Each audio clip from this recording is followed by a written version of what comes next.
Hello everyone. This is my first lecture. So firstly I want to introduce myself. My name is Mohit Nisad. I did my graduation from Uday Pratap Autonomous College, UP College, Varanasi. I secured All India rank 21 in ICR AIEE exam 2024. And now I am pursuing my MSc degree from Department of Agronomy, Institute of Agriculture Sciences, Banaras Hindu University, Varanasi. I will cover crop portion from Agronomy Fact for Competition RS Meena and Sandeep Kumar Sihak sir book and some important point from Tricky Agriculture notes. Let's start the lecture. This is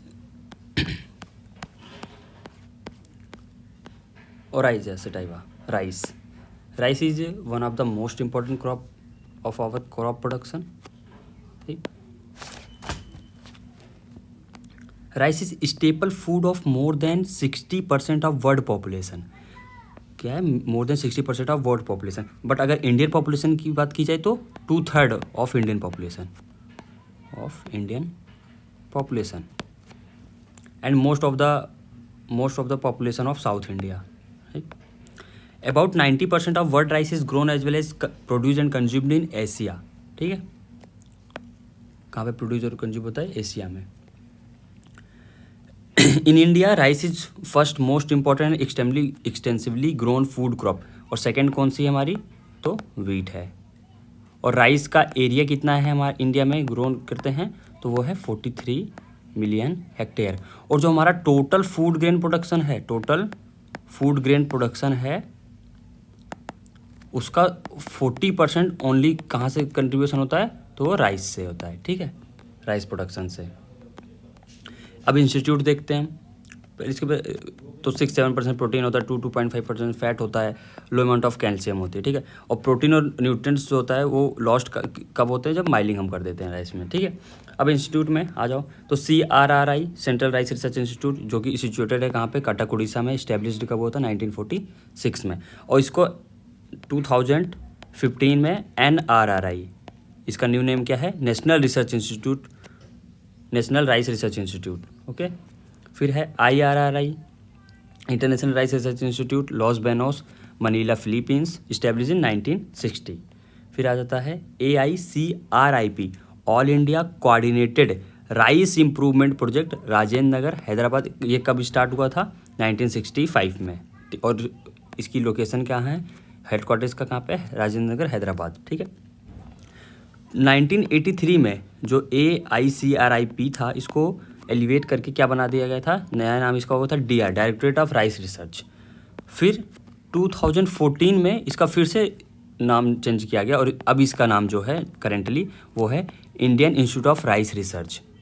okay, फिर आते हैं area and distribution में.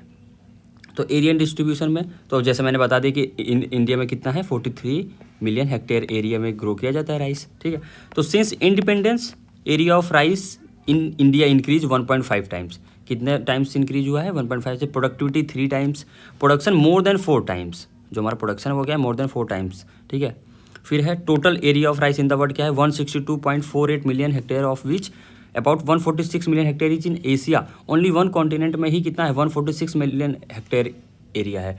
बाकी जो कितना area बच जाता है? 227.73 मिलियन हेक्टेयर जो है वो जो अदर कॉन्टिनेंट्स हैं बाकी उनमें पाया जाता है वो एरिया. ठीक है, राइस का. According to the current rate of population growth कितनी है? 1.4% है. पर कैपिटल कंजप्शन कितना है? तो 215 to 230 ग्राम पर डे है. The projected demand for the rice by 2000, ये 25 नहीं होगा 30 होगा, would be around 130 million tons. Rice production is being increase 2 million ton annually to meet the future demand. ठीक है, तो ये है इसमें यह यहाँ पे ये बोला जा रहा है कि जो हमारी पॉपुलेशन ग्रोथ है वो 1.4% है. और जिस रेट से हमारी पॉपुलेशन इंक्रीज हो रही है उस पॉपुलेशन को फीड करवाने के लिए तो हमको जो एनुअली प्रोडक्शन है कितना इंक्रीज करना होगा? 2 मिलियन टन से ज़्यादा. ठीक है, फिर है ओरिजिन. आ जाए ओरिजिन देख लेते हैं. तो ओरिजिन में है इंडो मेमार नहीं इंडो बर्मा. ठीक है, इंडो मेमार मेरे को कहीं पे नहीं मिला, इंडो बर्मा मुझे मिला. ठीक है, तो इंडो बर्मा. और ये किसके द्वारा सजेस्टेड किया गया था? ये सेंटर ऑफ ओरिजिन है. सजेस्ट किसने किया था? वेबिलोव ने. ठीक है, और centre of rice of cultivated rice in India Jaipur tract of Orissa. और इंडिया में अगर पूछता है कि सेंटर ऑफ ओरिजिन क्या है राइस का, तो वो क्या है? Jaipur tract of Odisha. Classification family तो आपको पता ही है, सब फैमिली भी पता होगी, बम्बूसॉइडी है, ट्राइब क्या है, ओराइजी है, जीनस क्या है, ओराइजा। अब इसमें पढ़ते हैं ओराइजा जीनस, ठीक है। तो जो ओराइजा जीनस है उसमें 4 कॉम्प्लेक्स हैं, और उसमें कितने कॉम्प्लेक्स हैं, 4। तो पहले का नाम है सेटाइवा कॉम्प्लेक्स, ठीक है। दूसरे का नाम है officinalis,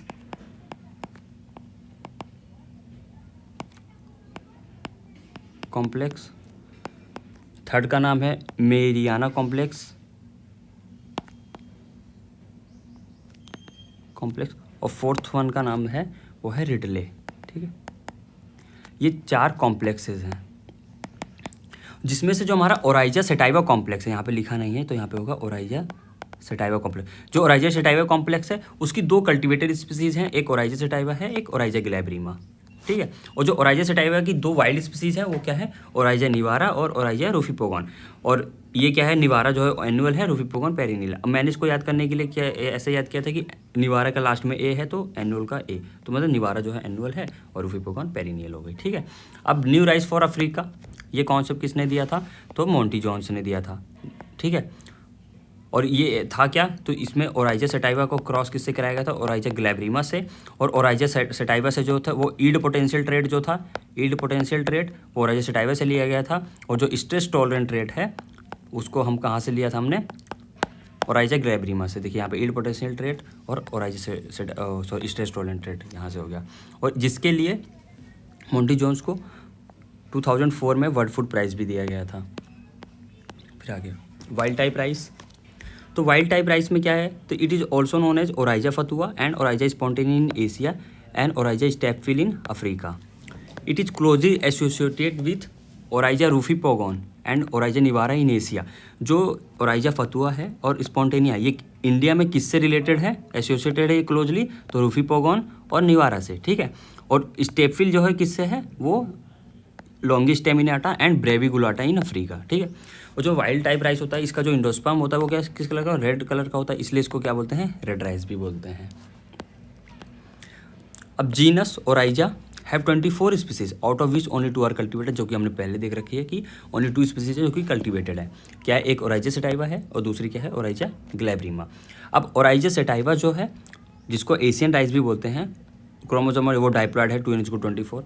cosmopolitan in nature means found all over the world, ठीक है।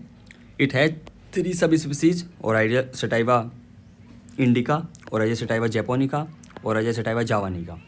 जो हमारी इंडिका है वो कहाँ पे ग्रो की जाती है, tropics and subtropics in India में। इट इज़ टॉल स्टेचर, जो प्लांट का कैरेक्टरिस्टिक्स है वो कैसा है, tall stature, weak stem, droopy leaves and high tillering, ठीक है।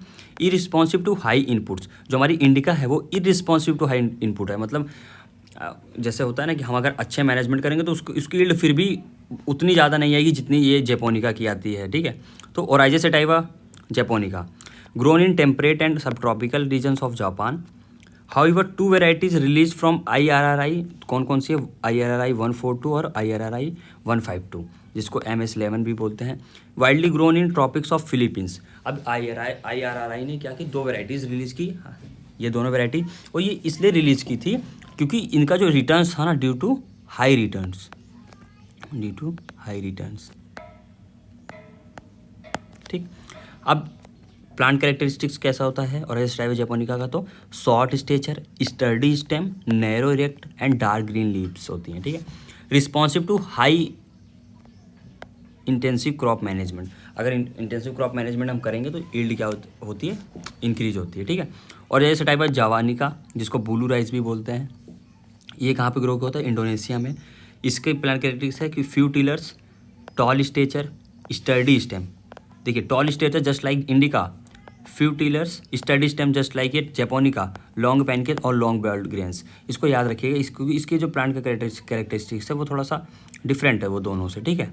इसमें क्या है, लॉन्ग बोल्ड ग्रेन्स होते हैं, लॉन्ग पैनिकल होता है, और इसमें दोनों की ही देखिए स्टडी स्टेम जैपोनिका की तरह है और जो टाल स्टेचर है वो किसकी तरह है, इंडिका की तरह है, ठीक है। और फिर हम इसमें देखते हैं प्रोडक्टिविटी में तो जैपोनिका की सबसे ज़्यादा है, जावानिका की उसके बाद फिर इंडिका की। ओराइजा ग्लैब्रिमा अफ्रीकन राइस, तो only grown in West Africa in world, ठीक है। शॉर्ट ग्राउंडेड लिग्यूल्स, ये ग्राउंडेड नहीं होगा, यहाँ पे है राउंडेड लिग्यूल्स होगा, ठीक है। सॉरी। फिर है ग्लैब्रस, लेमा एंड पेलिया। तो इसका लेमा और पेलिया कैसा होता है, वो ग्लैब्रस होता है, बहुत ही ज़्यादा चमकदार, ठीक है।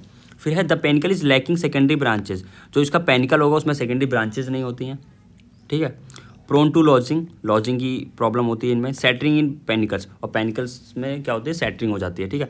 CG14 is the variety of Oryza glaberrima, it is the most important variety of Oryza glaberrima. इसके बहुत सारे कैरेक्टरिस्टिक्स हैं, जो कि इसीलिए जब भी आपने देखा होगा कि ओराइजा ग्लैब्रिमा की बात हो रही है तो आपने एक वेराइटी का नाम सुना होगा CG14। अब इस वेराइटी का नाम हमेशा क्यों कोई और दूसरी वेराइटीज़ नहीं होती, उसका रीज़न ये है कि ये जो वेराइटी है वो ड्रॉट टॉलरेंट है, एफी टॉक्सिसिटी टॉलरेंट है, मोर वीड कॉम्पिटिटिव है, बेटर टू एसिड सॉइल है, एसिड सॉइल में अच्छे से ग्रो होती है, लो पी सॉइल है जो जिसमें फॉस्फोरस लो, उसमें बहुत अच्छे से ग्रो होती है। नेमाटोड रेसिस्टेंस है ये, नेमाटोड रेसिस्टेंस है ये। वाटर लॉगिंग रेसिस्टेंस है, water logging. And major disease of African, मतलब मेजर जो पेस्ट एंड डिजीज अफ्रीकन के उनसे भी टॉलरेंट है। तो आप लिख लीजिएगा, देखिए मैं अगर हर चीज़ लिखूंगा तो बहुत ज़्यादा लॉन्ग हो जाएगी वीडियो, इसलिए आप रोक के अपना लिख लीजिएगा। टैक्सोनॉमी में ये क्या है, सेल्फ पॉलिनेटेड है, सॉर्डे प्लांट है एंड C3 प्लांट, ठीक है। अपलैंड राइस में क्या होता है, तो सबसे पहले क्या निकलता है हमारा कोलियोराइजा, और लोलैंड राइस में क्या निकलता है सबसे पहले कोलियोप्टाइल, ठीक है। फिर क्या है रूट सिस्टम। अब रूट्स दो टाइप्स की होती हैं, एक है तो प्राइमरी और दूसरी होती है सेकेंडरी रूट्स। तो जो हमारी जब हम DSR करते हैं तो रूट्स क्या होती है, ज़्यादा डीप होती हैं। जो हम DSR करते हैं वो ज़्यादा डीप रूट्स होती हैं, बट ट्रांसपेरेंट कंडीशन में ओनली जो हमारी रूट्स होती है वो कहाँ पे होती है, टॉप 20 सेंटीमीटर सॉइल डेप्थ तक, ठीक है। और रूट सिस्टम कैसा है आपको मालूम है, फाइब्रस रूट्स होती हैं। अभी 2 टाइप्स के रूट्स हैं, पहली क्या है प्राइमरी। अब इसको याद करने के लिए अब इतने primary, seminal, embryonic, temporary roots हैं, अब मुझे तो उतना याद नहीं रहता था, इसलिए मैंने इसको ऐसे कहते हैं पेस्ट रूट्स। प्राइमरी, एम्ब्रॉयनिक, सेमिनल और टेम्पोररी रूट्स हो गया, ठीक है। तो अब डेवलप्ड बाई रेडिकल्स, क्योंकि प्राइमरी रूट्स हैं तो डेवलप्ड बाई रेडिकल होंगी। Later dies after secondary adventitious fibrous roots emerges, और इनके डाई करने के बाद ही क्या होती है, सेकेंडरी एडवेंचियस रूट्स इमर्ज होती हैं। Secondary or permanent or adventitious roots या रियल फंक्शन रूट। इसको याद करने के मैंने जैसे ये तो स्पैड, और स्पैड क्या है, एक टूल है, और वो कैसा टूल, रियल टूल है, ऐसा तो नहीं है कि टूल्स नहीं है, ये तो रियल टूल है। तो स्पैड रियल टूल है, मैंने ऐसे याद किया। इस एस से हो गया क्या सेकेंडरी, पी से हो गया परमानेंट, AD से हो गया एडवेंचियस, और रियल से होते रियल फंक्शन रूट्स, ठीक है।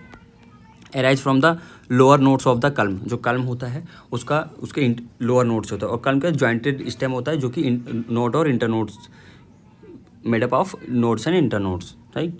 सूट सिस्टम, इसका सूट सिस्टम कैसा होता है, सूट में क्या क्या होता है आपका, कल्म होता है, लीव्स होती है, पेनिकल होता है और इन्फ्लोरेसेंस होता है। कल्म क्या है, jointed stem made up of series of nodes and inter notes. जो हमारा ये कल्म होता है ये क्या होता है, होलो होता है एक्सेप्ट नोट, सिर्फ इन नोट्स पे क्या होगा, सॉलिड होगा। Each node has bud and leaves, bud produce primary tiller since its secondary and tertiary tiller are also produce. देखिए हर एक नोड है वहाँ पे क्या होगा, एक बड होगा और एक लीव्स होगी। जो हमारा बड होगा वहीं से हमारे क्या टिलर से रिलीज होगा, और जो मान लीजिए कि टिलर से रिलीज होगा, फिर उसी टिलर से सेकेंडरी और टर्शियरी टिलर्स भी प्रोड्यूस होते हैं, ठीक है। टिलरिंग कब तक होती है, 60 डे आफ्टर ट्रांसप्लांटिंग, कभी कहीं कहीं पे 65 डेज भी लिखा रहता है, तो आप दोनों याद रखिए कि 60 to 65 डे आफ्टर ट्रांसप्लांटिंग तक टिलरिंग होती है, कंटिन्यू रहती है, ठीक है। अब लीफ, तो लीफ में क्या है, leaf equal to sheath plus blade. Sheath और ब्लेड को कंबाइंडली क्या कहा जाता है, लीफ कहा जाता है। Sheath completely covers upper internode. Ligule क्या होता है, ये papery structure at the junction of sheath and blade. Sheath और ब्लेड के जो जंक्शन होता है उसी पे क्या होता है, लिग्यूल होता है। जैसे मैं आपको एक पिक्चर दिखा देता हूँ इसकी, ये देखिए, ये देख रहे हैं, देखिए इसमें तो उतना क्लियरली विजुअल नहीं है, इसमें भी ये देखिए, ये हमारा क्या है, लीफ सीथ है, और ये हमारा क्या है, लीफ ब्लेड है। और यहाँ पे देख रहे हैं ये है लिग्यूल, ये देख रहे हैं ये लिग्यूल है। तो लीफ सीथ और लीफ ब्लेड के जंक्शन पे ही है ना लीफ सीथ लिग्यूल, तो ये हो गया।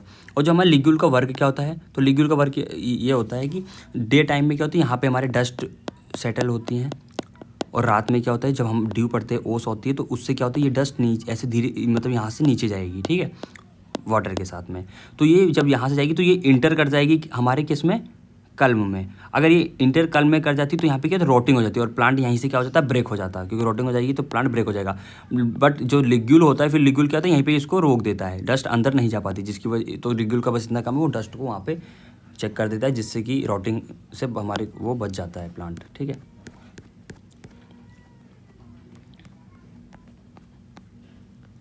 और फिर हम आते हैं कहाँ पे था, हाँ, फिर length of ligule is more prominent than wheat. जो लिग्यूल तो वीट में भी होता है और राइस में भी होता है, लेकिन मोर प्रोमिनेंट होता है किस केस में, राइस के केस में। ठीक है, 2 auricles are also present at the junction of sheath and blade.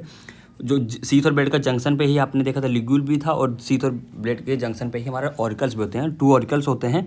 2 auricles ये ऐसा स्ट्रक्चर होता है जो कि कल्म को क्या करता है, इनसर्कल करता है। ठीक है, अभी हम आगे फिगर में देख लेंगे, दिखा देता हूँ मैं आपको। रुकिए,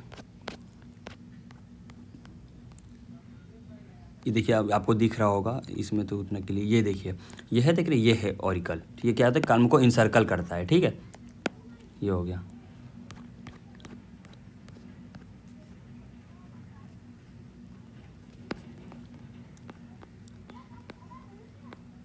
फिर आते हैं पेनिकल्स।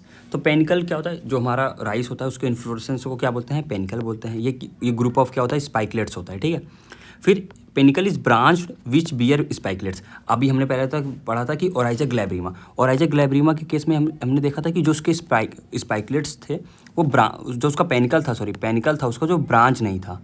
पेनिकल क्या था उसका, ब्रांच्ड नहीं था, ब्रांच्ड नहीं था। ठीक है, और जैसे ग्लैब्रिमा के केस में, बट जो ओरोजेस टाइप होता है उसमें क्या होता है, पेनिकल ब्रांच्ड होते हैं विच बियर्स स्पाइकलेट्स। जो स्पाइकलेट्स होता है उसमें क्या होता है, 2 स्टेराइल लेमा होता है, 1 लेमा, 1 पेलिया और फ्लावर होता है। ठीक है, अभी हम देख लेंगे इसका फिगर भी दिखा दूंगा मैं। Hull is compose of lemma and palea, outer और इनर पार्ट हो गया। Fruit is known as caryopsis, जो कि क्या, single seed is fuse with wall of pericarp. 6 stamen plus 1 pistil. जो हमारा फ्लावर होता है उसमें क्या होता है, 6 स्टेमन होते हैं और 1 पिस्टिल होता है। ठीक है, 1 पिस्टिल। अब इसको भी अगर हम ब्रेक करेंगे तो 6 स्टेमन होता है कि एंथर, 6 एंथर होते हैं। एंथर प्लस फिलामेंट को हम स्टेमन बोलते हैं, आपको मालूम होगा। ठीक है, कंबाइंडली क्या बोलते हैं, स्टेमन बोलते हैं। तो इसमें इसके कितना 6 नंबर में होते हैं। पिस्टिल, तो इसमें क्या 2 फीदरी स्टिग्मा होता है, 2 फीदरी स्टिग्मा और प्लस 1 ओवरी होती है। ठीक है, अभी हम आगे फ्लावर इसका देख लेते हैं, पेनिकल का वो फिगर। ये देखिए, ये रहा पेनिकल का फिगर, वो इतना विजिबल तो नहीं है, मैं आपको बता देता हूँ। तो ये हमारा क्या हो गया, ये पूरा कंबाइंड रूप से ये क्या है, एक पेनिकल हो गया। ठीक है, पेनिकल है। फिर देखिए, अगर हम पेनिकल और अगर हम एक स्पाइकलेट को लेकर हम उसकी स्टडी करते हैं, तो देखिए हमने एक स्पाइकलेट ले लिया, तो हमारा ये देखिए सबसे पहले ये हो गया आउटर पार्ट, जिसको हम क्या बोलते हैं, लेमा। तो मैंने इसको लेमा को ऐसे, तो लेमा क्या होता है, लॉन्ग होता है थोड़ा सा ना, तो ये लेमा हो गया। ये हो गया पेलिया। ठीक है, ये वाला पार्ट जो है, अभी लेमा पेलिया हो गया। फिर इसमें क्या हमने पढ़ा था कि 6 स्टेमन, 6 स्टेमन। तो देखिए 6 है ना, 1 2 3 4 5 6 स्टेमन, मतलब होता है कि एंथर प्लस, तो ये 6 एंथर और इसको फिलामेंट को कंबाइंडली क्या होता है, स्टेमन बोलते हैं। तो 6 स्टेमन हो गए। अब देखिए यहाँ पे आपको दिख रहा होगा, ये 1, ये 2 फिदरी स्टिग्मा है। ठीक है, स्टिग्मा हो गई, और 1 ओवरी है। ठीक है, और देखिए जो वहाँ पे लिखा था 2, क्या था, 2 क्या थे, 2 इनफर्टाइल लेमा, या इनफर्टाइल को क्या होता है, स्टेराइल। ठीक है, 2 स्टेराइल लेमा। तो यहाँ पे देख रहे हैं ना, ये रहा, और यहाँ पे, तो यहाँ पे 2 स्टेराइल लेमा है। ठीक है, 2 स्टेराइल लेमाज। ठीक है, और बाकी तो इसमें अब और क्या ही है, हाँ, और जो देखिए यहाँ पे ये तो हो गया मेन, प्राइमरी हो गया। फिर देख रहे हैं यहाँ पे, जब जैसे मान ली ये पेनिकल है हमारा, इसमें तो इतना अच्छे से फिगर दिख नहीं रहा है, रुकिए मैं देखता हूँ और कुछ फिगर है क्या। तो इसको मैं बाद में एक फिगर ऐड करके बाद में बता दूंगा आपको, अगर नहीं समझ में आ रहा है। वैसे आप गूगल पे जाके देख लीजिएगा, वहाँ पे इजीली आपको पता जाएगा कि सेकेंडरी ब्रांच क्या है। ठीक है, वो फिगर मैं ऐड करना भूल गया इसमें। ठीक, फिर आ जाते हैं हम ग्रोथ एंड डेवलपमेंट स्टेजेस। तो ग्रोथ एंड डेवलपमेंट स्टेजेस में क्या, physiologically divided into 4 main phases, vegetative phases, reproductive phases, ripening और मैच्योरिटी। ठीक है, तो जो हमारा वेजिटेटिव फेज होता है उसकी ड्यूरेशन कितनी होती है, 50 to 60 डेज ड्यूरेशन होती है। अब आपको मालूम है जो DSR होगा तो हमारे DSR में जो उसकी वेजिटेटिव फेज होगी वो कम्प्लीटली किस में, मेन फील्ड में ही होगी। But in case of transplanted condition में 40% तो हमारी नर्सरी में होगा, 60% in the field condition. Okay, फिर आ जाते हैं हम, अब इसकी सब फेजेस क्या है वेजिटेटिव फेज की। तो सीडलिंग एंड नर्सरी स्टेजेस, तो 4 to 6 लीफ स्टेज होती है जो हमें सीडलिंग स्टेज। इसमें क्या होता है, टोटल जो इंडोस्पर्म होता है वो टोटली एग्जॉस्ट हो जाता है। अब कभी कभी होता है कि इंडोस्पर्म में आपने कभी काउंट किया कि इंडोस्पर्म में कैसे हम काउंट करते हैं कितने क्रोमोसोम होंगे नंबर। तो आपको किसी भी क्रॉप के मतलब जो कोई भी सीड है किसी भी क्रॉप का उसके इंडोस्पर्म को में क्रोमोसोम नंबर को काउंट करना है। तो सबसे पहले क्या करिए, जैसे मान लीजिए हमको राइस में करते हैं, राइस में क्या है 2n = 24। तो सबसे पहले हमको 24 को क्या आएगा 2 से डिवाइड कर देंगे, 2 से डिवाइड कर देंगे, इतना आ जाएगा 12। ठीक है, और हर केस में 2 से डिवाइड करेंगे। ठीक है, 2 से डिवाइड कर दिया तो 12 आ गया। अब ये 12 को 3 से मल्टीप्लाई कर देंगे क्योंकि 3n होता है ना, तो 3 से मल्टीप्लाई करेंगे तो 12 × 3 = कितना हो जाएगा 36। तो इसके एंडोस्पर्म में कितने क्रोमोसोम होंगे तो 36। ठीक है, फिर हो गया ट्रांसप्लांटेड स्टेज।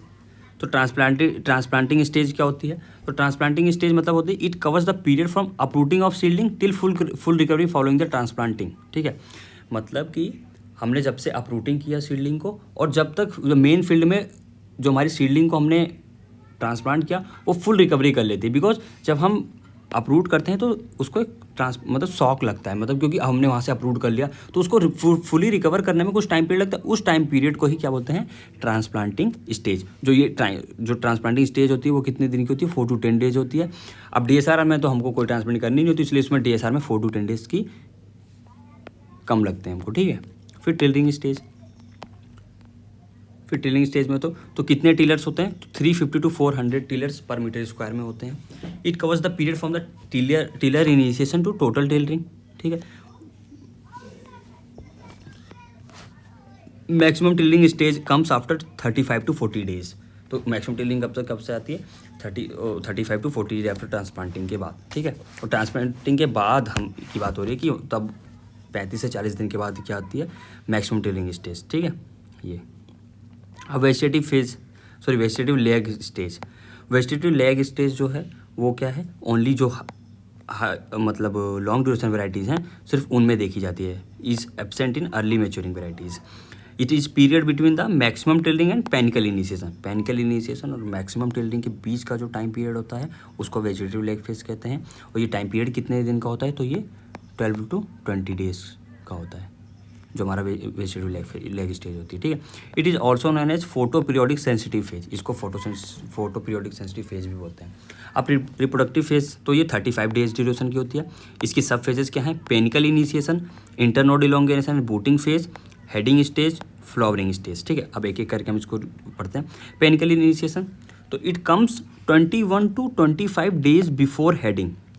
हेडिंग से 21 to 25 डेज पहले हमारी क्या आती है वो पेनिकल इनिशिएशन होता है। ठीक है, panicle initiation start 50 to 60 days after transplanting.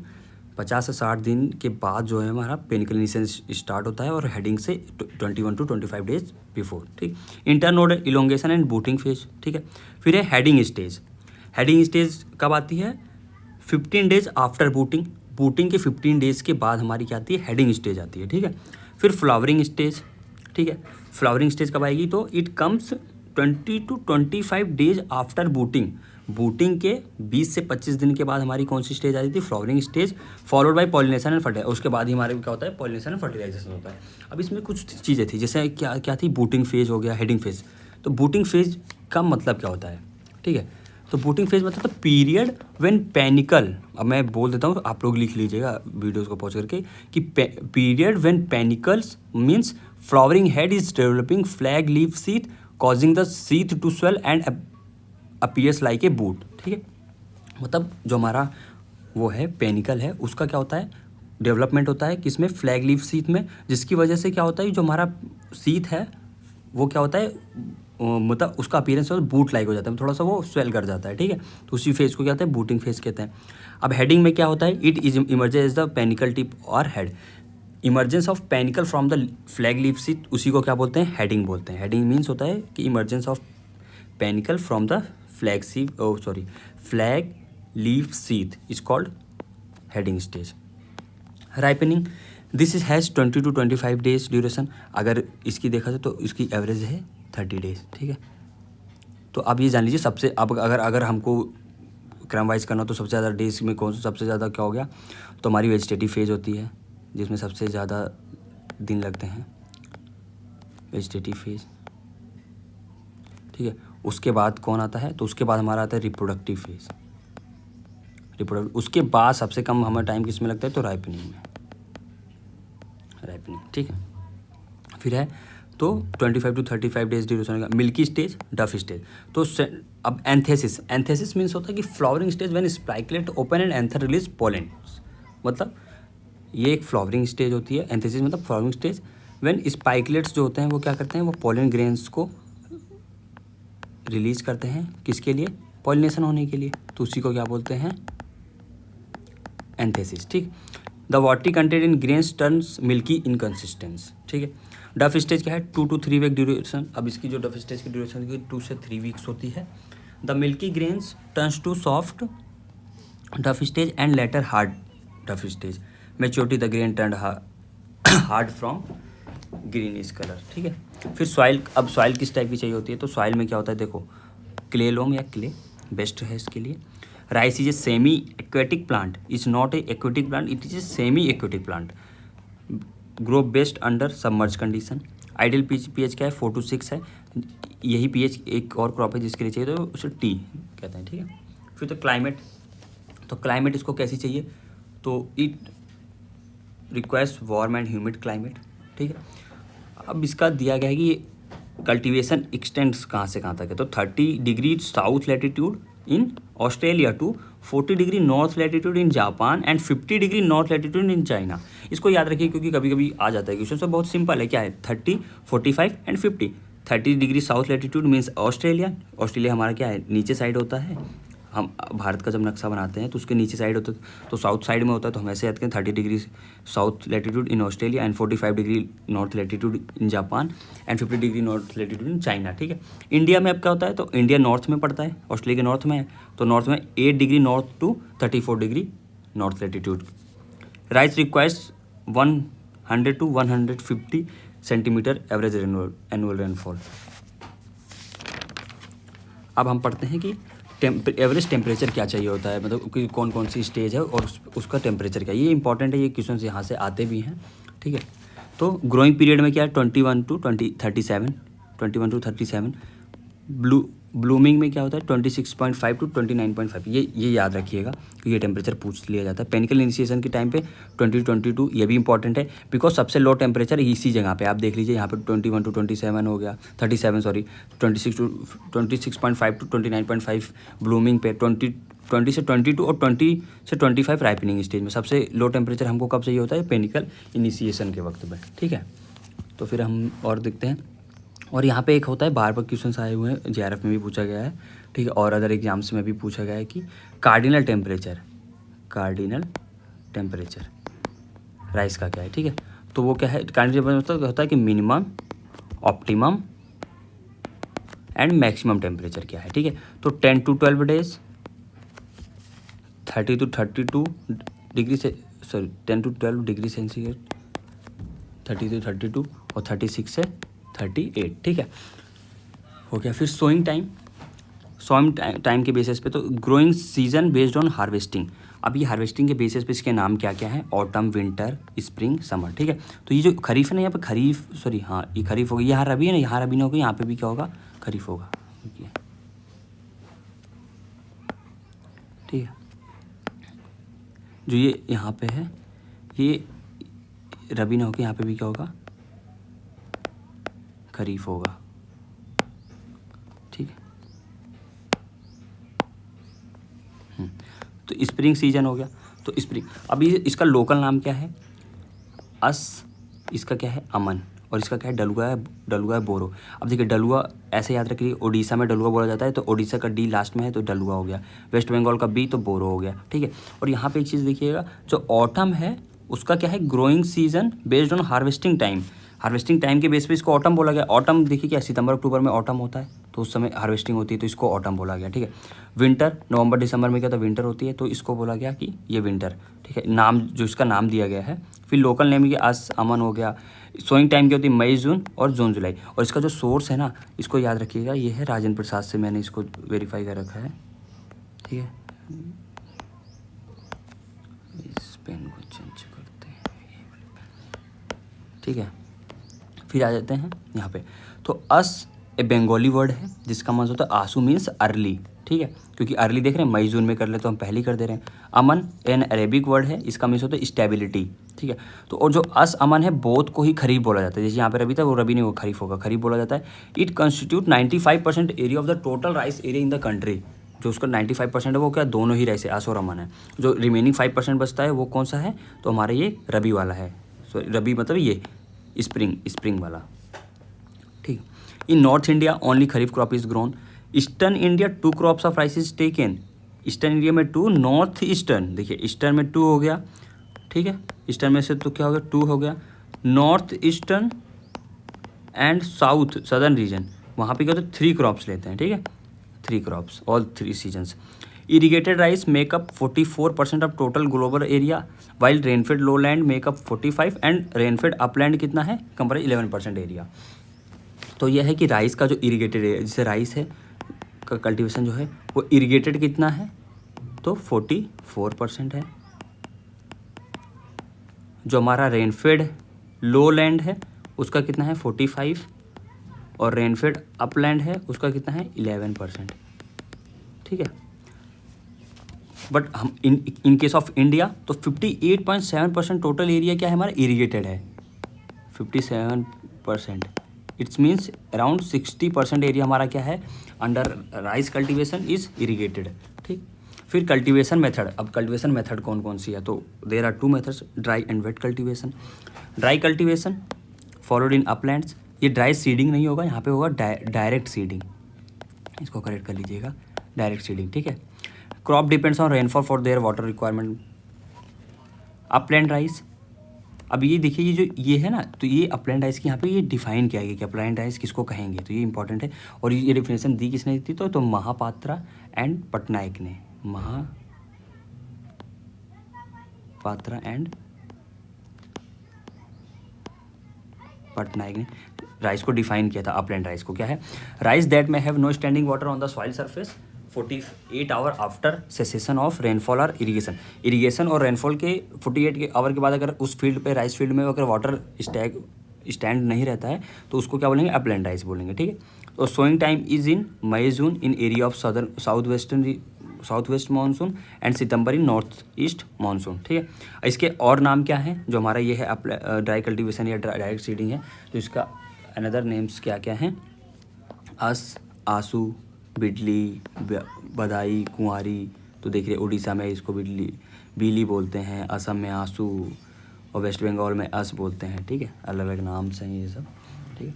फिर sowing methods in dry and semi dry areas, तो क्या है ब्रॉडकास्टिंग में कितना 60 to 100 kg seed per hectare, drilling क्या है 30 to 50 kg seeds per hectare, और डिबलिंग का इसे राजेंद्र प्रसाद में भी नहीं दिया गया है और यहाँ पे भी, तो अगर मुझे कहीं मिलता है तो मैं आपको बता दूंगा बाद में, ठीक है। ड्रिलिंग में क्या है कि कंट्री प्लाउ होता है तो उसके बिहाइंड मतलब होता है कि sowing in furrow behind a country plough, drilling में होता है, ठीक है। और जो हमारा ये है क्या ब्रॉडकास्टिंग में तो आपको मालूम है कि जस्ट स्प्रेड कर देते हैं हम सीड्स को, ठीक है। अब बुशनिंग जो है ना वो एक स्पेशल ऑपरेशन है जो कि हम अपलैंड राइस में करते हैं, अपलैंड लो लैंड राइस में करते हैं, ठीक है, डायरेक्ट सीडेड लो लैंड राइस में करते हैं। तो बुशनिंग एक स्पेशल ऑपरेशन है जो कि हम कहाँ पे करते हैं, लो लैंड डायरेक्ट सीडेड राइस में, ठीक है। अब इसमें होता क्या है या बुशनिंग हम करते क्यों हैं, तो बुशनिंग का मेन जो एम होता है वो होता है weed control, optimise crop stand, provide soil aeration. इसके 3 क्या है मेन, 3 क्या 4 होते हैं, ठीक है। एक होता है वीड कंट्रोल हो गया, optimise crop stand, provide soil aeration, और तीसरा है कि ये क्या तो वेजिटेटिव ईल होती है उसको कम कर देता है, वेजिटेटिव मतलब स्ट्रॉ यील्ड जो होती है, सॉरी यहाँ पे लिख देते हैं, जो स्ट्रॉ यील्ड होती है उसको रिड्यूस कर देता है, और जो हमारी ग्रेन यील्ड होती है उसको इंक्रीज कर देता है। अब ये होता क्यों है, क्योंकि जो हमारा जब हम बुशनिंग करते हैं तो इससे हमारी वेजिटेटिव ग्रोथ क्या होती है वो चेक हो जाती है, चेक ऑफ वेजिटेटिव ग्रोथ।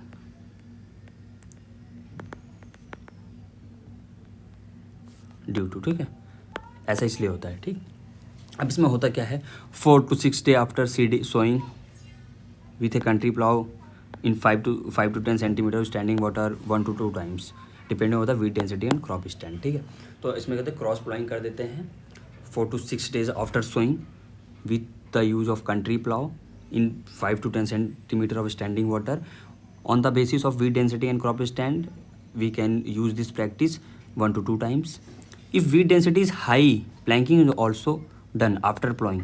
अगर वीड डेंसिटी ज़्यादा है तो हम उसके बाद प्लैंकिंग भी करते हैं, और इसी को क्या बोलते हैं, बुशनिंग बोलते हैं। बुशनिंग कहाँ पे होते हैं, इन ओडिशा एंड बियासी इन एमपी एंड लेव इन ईस्टर्न यूपी। और ईस्टर्न यूपी में लेव बोलते हैं, इसी को बुशनिंग कोई एमपी में बियासी बोलते हैं, ओडिशा में इसको बुशनिंग बोलते हैं। ठीक है, तो ये हो गया। अब इससे रिलेटेड कुछ और चीज़ें, जैसे after weeding gap filling is done known as khelua which is done 4 to 10 days after बुशनिंग।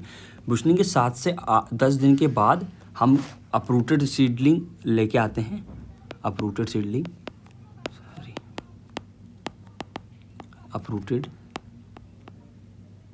Seedlings. ठीक है, उससे हम क्या करते हैं, जो गैप्स होते हैं उनको फिल कर देते हैं, तो इसको क्या बोलते हैं, खिलुआ बोलते हैं। एक होता है बतिया, टर्म बतिया में क्या होता है कि उसी दिन सेम डेज पे जब हमने बुशनिंग किया उसी डेज पे हम क्या करते हैं, वहाँ पे जो हमारे गैप्स होते हैं उनको फिल करते हैं, तो इसको बोलते हैं बतिया।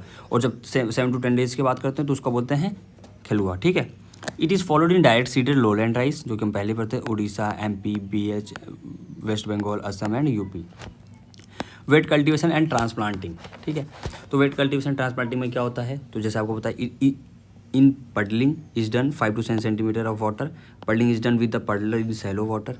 अब पडलिंग के क्या ऑब्जेक्टिव होते हैं, तो पडलिंग के ऑब्जेक्टिव दिए गए हैं, क्या इम्परवियस लेयर क्रिएट हो जाती है जिससे कि पर्कुलेशन रिड्यूस हो जाता है, वाटर लॉस बच जाता है, हमारा वाटर लॉस नहीं होता है, and increase water retention in the soil, water retention बढ़ जाता है, clear and buries the weed, increase the nutrient availability Fe and P and also and conserve.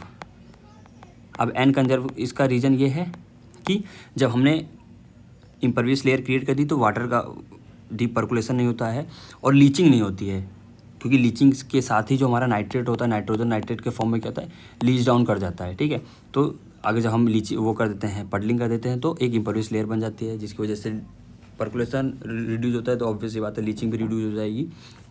Leaching reduce होगी तो हमारे नाइट्रोजन है उसका कंजर्वेशन हो जाएगा। ठीक है, फिर soft mud facilitate easier transplanting. जब हम पडलिंग कर देते हैं तो जो हम ट्रांसप्लांटिंग करते हैं तो उसमें ईजी होता है, क्योंकि एक सॉफ्ट मडी वो हो जाता है। ठीक है, easy establishment of germinated seed और सीडलिंग।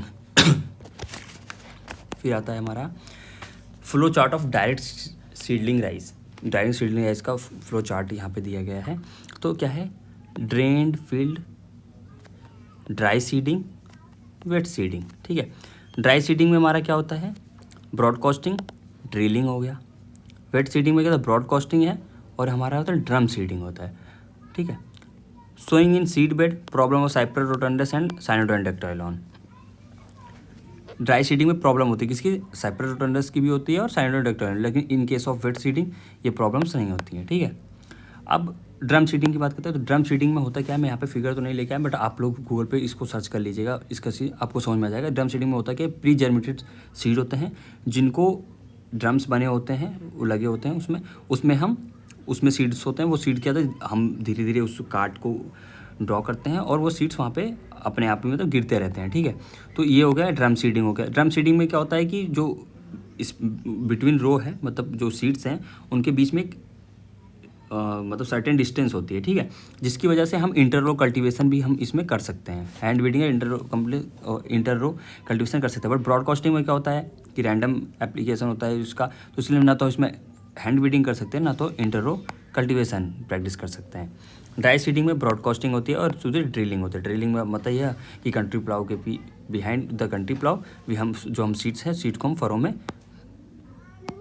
ड्रॉ कर मतलब फॉर्म में देते हैं।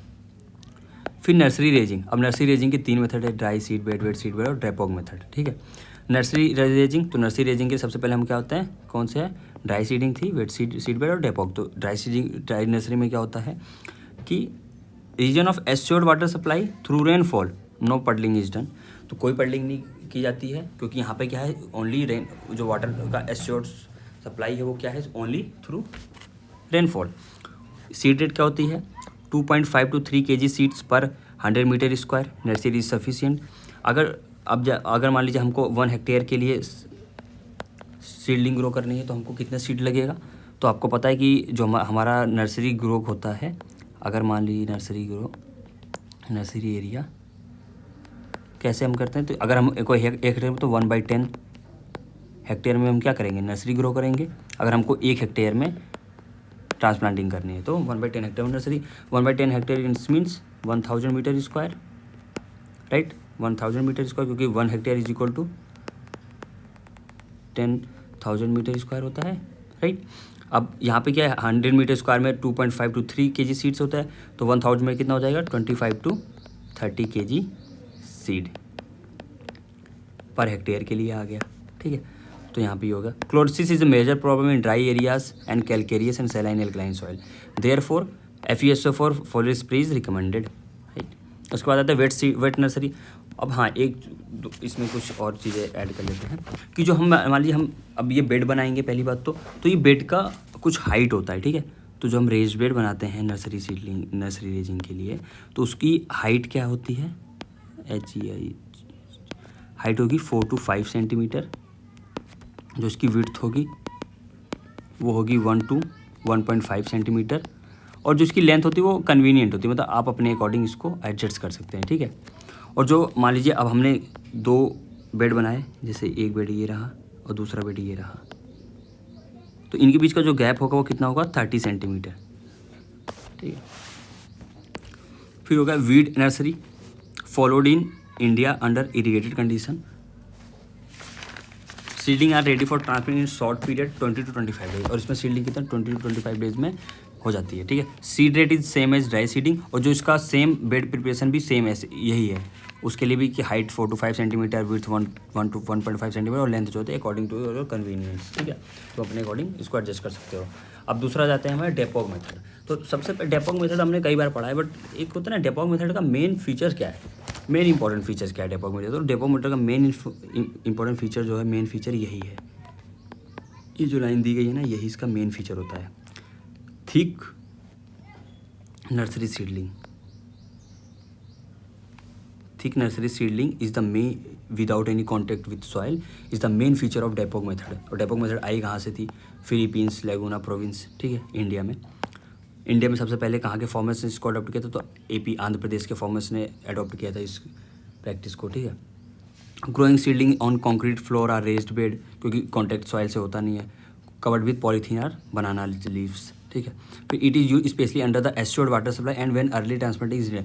अब हम इस मेथड से हम सीडलिंग को ग्रो करते हैं जब हमारे पास एस्योर्ड वाटर सप्लाई हो और जब हमको ट्रांसप्लांटिंग को जल्दी करना है, ठीक है। तब seedling are ready for transplanting in short time, 12 to 14 days हो, यहाँ पे कट कर 11 है, 12 to 14 डेज आफ्टर सोइंग, 12 से 14 दिन में ही सीडलिंग्स हमारी प्रिपेयर हो जाती हैं।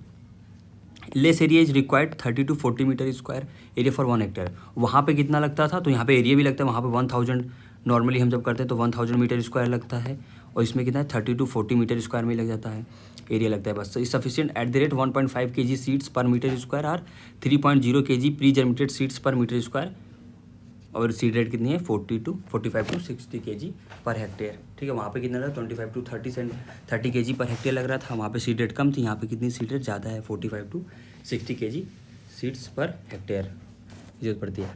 अब जो यहाँ पे लिखा है ना, नॉर्मली अगर हम सीड हमारा प्री जर्मिनेटेड नहीं तो 1.5 kg लगेगा, प्री जर्मिनेटेड सीड से तो 3.0 की वाटर सोक हो जाता है, इसलिए अब ये इसका एक प्रोसेस होता है कि सबसे पहले हम, अगर हमको प्री जर्मिनेट करना है सीड को, सबसे पहले हम 24 आवर के लिए क्या करेंगे, इसको वाटर में सोक कर देंगे।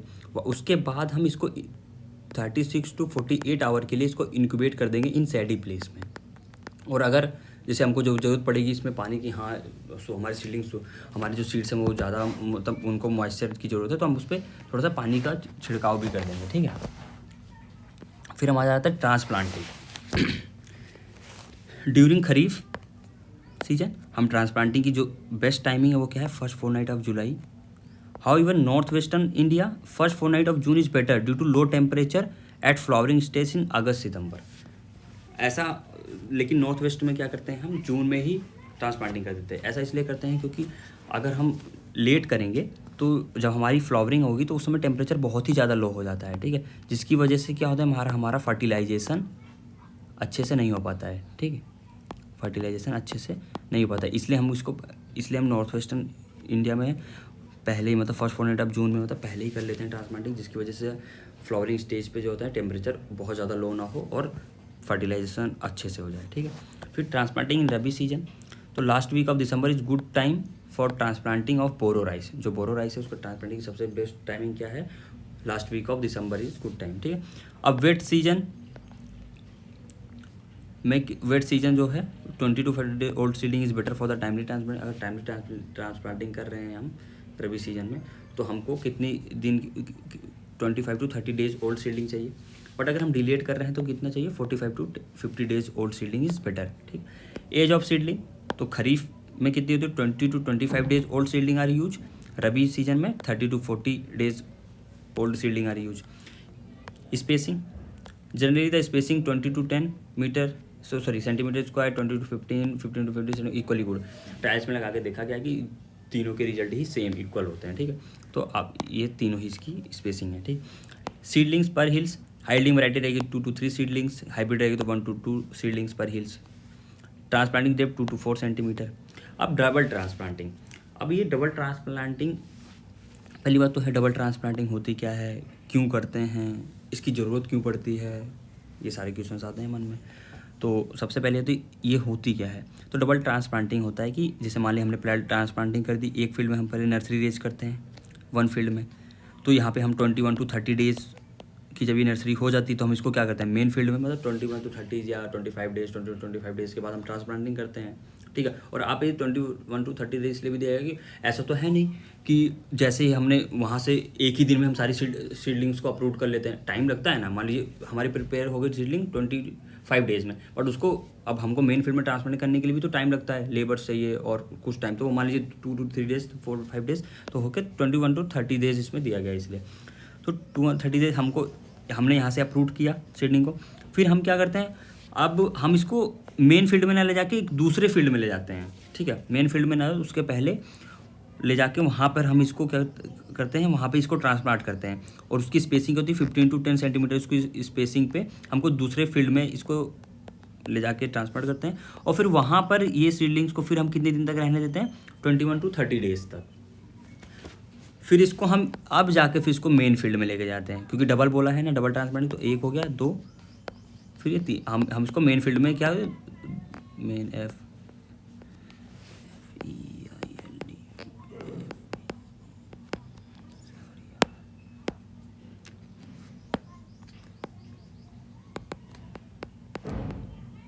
तो मेन फील्ड में लेके जाते हैं, ठीक है। अब यही यहाँ पे पूरा दिया गया है। और ऐसा करते क्यों क्या है, क्योंकि या तो जो हमारा ट्रांसप्लांटिंग एरिया है वो क्या है, फ्लडेड है, क्योंकि अगर हम अगर इतना ज़्यादा पानी है कि अगर हम सीडलिंग्स वहाँ पे लेके जा रहे हैं तो सीडलिंग क्या हो रही है, वो डूब जा रही हैं, ठीक है। इसलिए या तो हो सकता है कि मानसून ही लेट हो गया हो जिसकी वजह से हम मेन फील्ड में ट्रांसप्लांट नहीं कर पा रहे, तो इसके ये रीजन्स होते हैं, ठीक है। वही इसमें दिया गया है यहाँ पे, ठीक है। मैं एक बार पढ़ देता हूँ।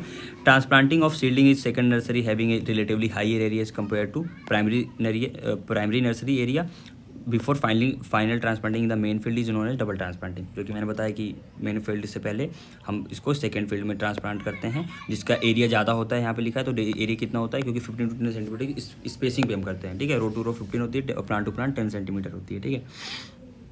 Forward when the main field is not available to the early due to early flooding and delayed monsoon delayed हो गया है, या जो हमारा फील्ड है वो फ्लडेड कंडीशन में है, सीडलिंग्स हमारी डूब जा रही हैं उसमें, अगर हम ट्रांसप्लांट कर रहे हैं तो हम इसलिए तब डबल ट्रांसप्लांटिंग करते हैं। In secondary nursery 21 to 30 days old seedling is transplant, मैंने बताया कि जो हमारी सेकेंड नर्सरी उसमें भी क्या करते हैं 21 टू 30 डेज ओल्ड सीडलिंग को लेके आते हैं, फिर इस सेकेंड नर्सरी में भी हम क्या करते हैं 21 टू 30 डेज वहाँ पर भी हम ट्रांसप्लांट करके रखते हैं, ठीक है, उसका वहाँ पे भी इतने देर तक रहता है।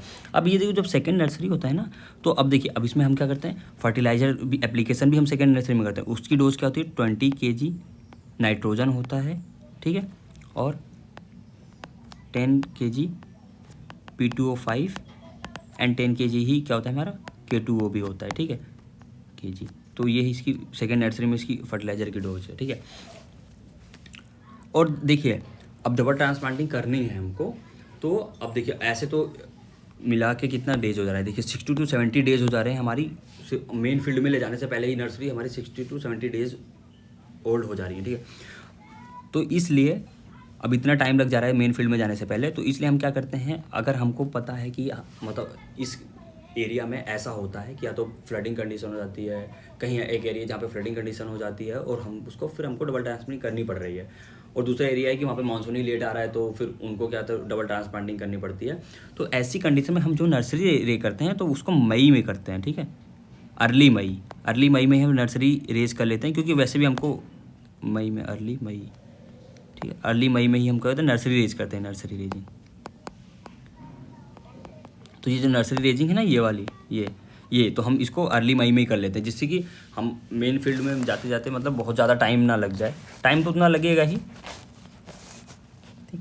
फिर आ जाते हैं हम, हाँ, here photo sensitive varieties are preferred, और यहाँ पे जो होती है डबल ट्रांसप्लांटिंग के लिए कौन सी वैरायटी होती है, तो फोटो सेंसिटिव वेराइटीज़ को प्रीफर करते हैं। कॉमन फीचर ऑफ ट्रांसप्लांटिंग के क्या है, तो सबको मालूम है कॉमन फीचर्स क्या होते हैं ट्रांसप्लांटिंग के। तो जो हमारी सीडलिंग्स है वो 50 टू 20 सेंटीमीटर हाइट की होनी चाहिए, उसमें 4 टू 6 लीव्स होनी चाहिए, ठीक है। In alkaline soil 45 days old seedling होनी चाहिए। At 5 to 6 seedlings per hills are used, 40 to 60 hills per metre square. अब यहाँ पे 5 टू 6 सीडलिंग्स पर हिल्स क्यों यूज़ करते हैं, हमने पढ़ा था अभी कि 2 to 3 seedling high yielding varieties के लिए करते हैं और 1 टू 2 सीडलिंग हाइब्रिड के लिए करते हैं। बट यहाँ पे लिखा है कि in saline condition 45 days old seedling and 5 to 6 seedlings per hills, because in saline condition most of the chances रहते हैं कि ज़्यादा जो हमारी सीडलिंग्स होती है वो क्या होती है सर्वाइव ही नहीं कर पाती हैं, इसलिए हम ज़्यादा सीडलिंग्स पर हिल्स करते हैं, जिसकी वजह से अगर मान लीजिए अगर 2-4 मतलब 2 या 3 सीडलिंग डाई भी कर गई तो बची रहती हैं, ठीक है, इसलिए हम ऐसा करते हैं।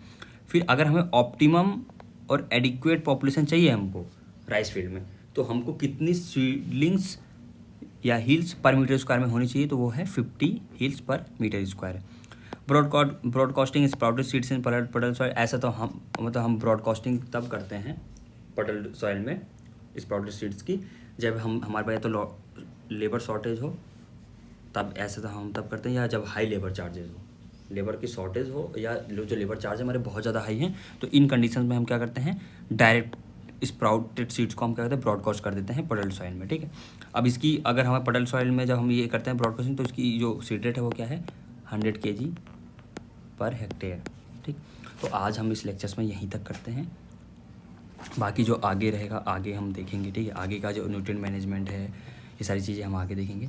अब जहाँ तक आज तक यहाँ तक मैंने पढ़ा है, अगर आपको यहाँ पे कोई भी डाउट होता है तो आप मुझसे पूछ सकते हैं इस चीज़ के लिए, ठीक है। ओके, तो आज ये लेक्चर हम ख़त्म करते हैं यहीं पे, ठीक है।